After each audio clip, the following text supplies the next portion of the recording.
如果你一咳嗽一大笑以后漏尿非常严重，需要垫着护垫换条裤子，或者还得时刻盯着厕所在哪儿，出门都非常困难，那这个时候你可千万不要急着找什么机构，我跟你讲根本没有用。今天刘老师教你一个动作，你只需要每天在家里练上5分钟，多少人挤破脑袋都想学，今天您花1分钟的时间就可以完全的掌握，不管你点不点小红心，都可以跟着我一起来练。那接下来您可听好了，漏尿总憋不住，你要是这么去踢呀，你踢一辈子也没有用，或者是说你这么去夹，你夹2辈子也没有用。其实很多人都不知道，我们漏尿憋不住尿，一咳嗽就尿裤子，到底该锻炼什么地方？很多人都搞错了，他们都以为上了年纪或者生完孩子出现漏尿就是膀的问题，然后每天拼命的憋尿，控制喝水量，到最后发现该漏还是漏，该尴尬还是尴尬。今天我就用10年女性盆底教练的经验告诉你们，这根本不是你膀的问题，而是你的盆底出现了问题。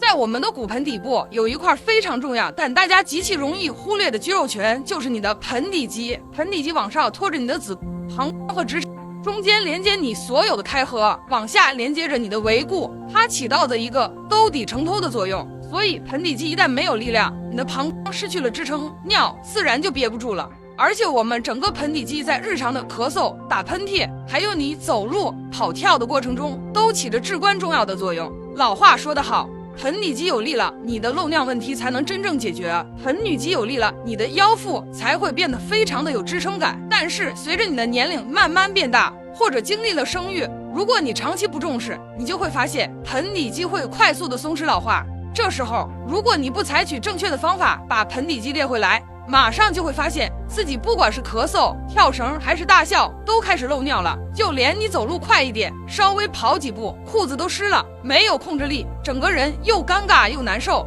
出门都不敢离厕所太远，更不要去提去旅游去运动了。这些看似小事，其实已经在悄悄影响你的生活质量。我说的这些其实都是你盆底肌松弛老化的典型表现。那日常生活当中我们该怎么锻炼盆底肌呢？一提到锻炼盆底肌，很多人的第一反应就是我去提一提，或者是我去夹一夹，再或者我去多练练深蹲。在这里我郑重的告诉大家，这些方法千万不要再乱用了，因为我说的这些动作根本不能精准的激活盆底肌，更不要说去恢复盆底肌的弹性和力量了。增强盆底肌必须用一个简单且实用的方法，叫盆底肌的呼吸收放训练法。它不需要跑，也不需要跳，再加5分钟就可以精准激活你的盆底肌。说白了，其实就是给盆底肌施加了一个有节奏的收缩和放松，在有意识的控制下，让盆底肌持续发力，达到增强的目的。盆底肌的力量上来了，你的漏尿问题自然而然就慢慢解决了。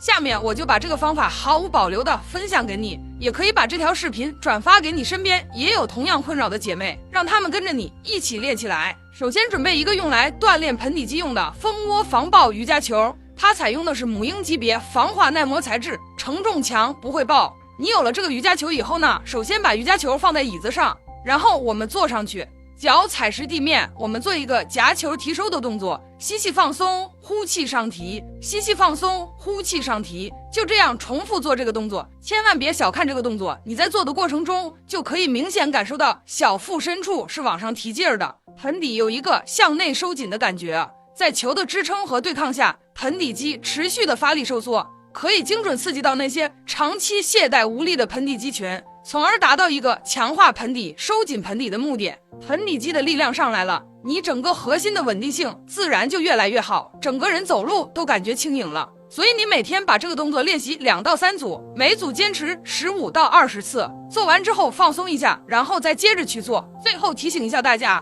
蜂窝防爆瑜伽球，如果你不知道哪里买，怕买贵买错，点开我的头像，主页有一个商品橱窗，我已经给大家准备好了，而且厂家正在做活动，非常的划算。